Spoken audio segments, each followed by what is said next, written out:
रविंद्रपुर नाम के एक छोटे से गांव में अंगूरी अपने छोटे बेटे रोहित के साथ रहती थी। उसका बेटा पढ़ा लिखा और समझदार था, जिसके चलते उसका घर अच्छे से चल रहा था।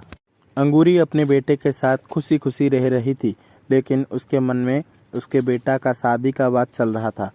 एक दिन वो पंडित के पास जाकर कहती है, पंडित जी, ये मेरे बेटे की तस्वीर है।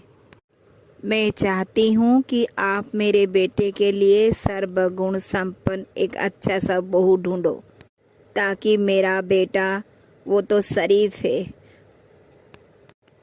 वो उसके साथ जैसे खुशी खुशी सारा जिंदगी बिताए।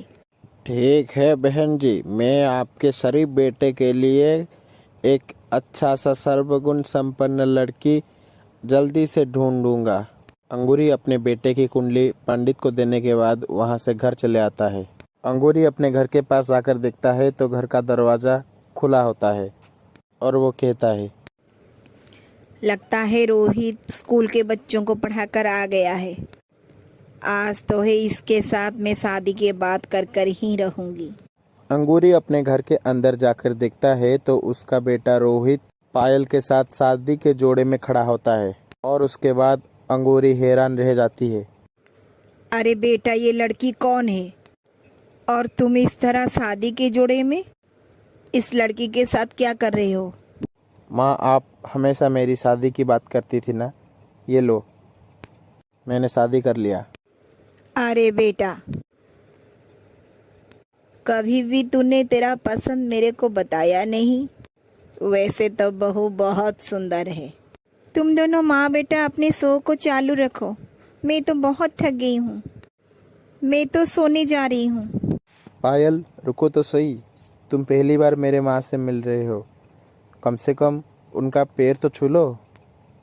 पायल रोहित के बात को नज़रअंदाज करके वहाँ से चली जाती है, जिसके बाद रोहित अपने माँ से कहता है, वो क्या है ना माँ, पायल बहुत अमीर घराने की है, इसलिए उसे हमारा संस्कार नहीं पता है और उसकी माँ भी नहीं है जो उसको सिखा पाती।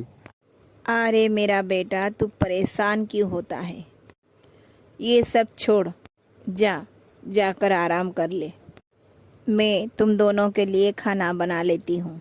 अंगूरी की बात मानकर रोहित अपने कमरे में चला जाता है, जिसके बाद बेचारी अंगूरी अपने रसोई में जाकर खाना बनाती है। चलो, अच्छा ही हुआ। कब से मैं सोच रही थी इस घर को संभालने वाली कोई आ जाए। अब तो मेरी बहू इस घर में आ गई है, मेरे बेटे इस घर को संभालने के लिए। अंगूरी अपने बेटे रोहित की शादी को लेकर बहुत खुश थी, लेकिन उसके बाद पूरी अपने बहू और बेटों को खाना देने जाती है।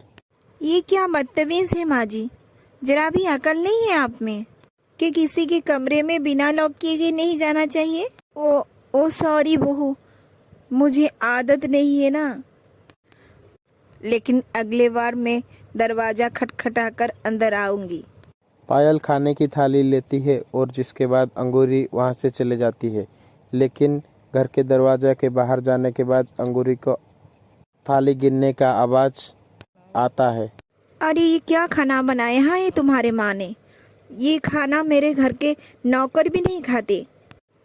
क्या तुम्हारी माँ को जरा भी अक्ल नहीं है कैसा खाना बनाना चाहिए?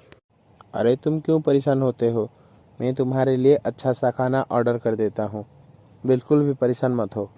और ऐसा कहने के बाद रोहित अपने पत्नी के लिए बाहर से खाना ऑर्डर कर देता है और ये सब देखकर बेचारी अंगूरी को बहुत बुरा महसूस होता है और वो अपने कमरे में जाकर अकेले बहुत रोती है। एक बहू के आने के पर इतना परिवर्तन आएगा मेरे बेटे के अंदर, मैंने तो कभी सोचा भी नहीं था। बेचारी अंगूरी खाना खाने के बाद सोने के लिए चले जाती है। अगले दिन जैसे ही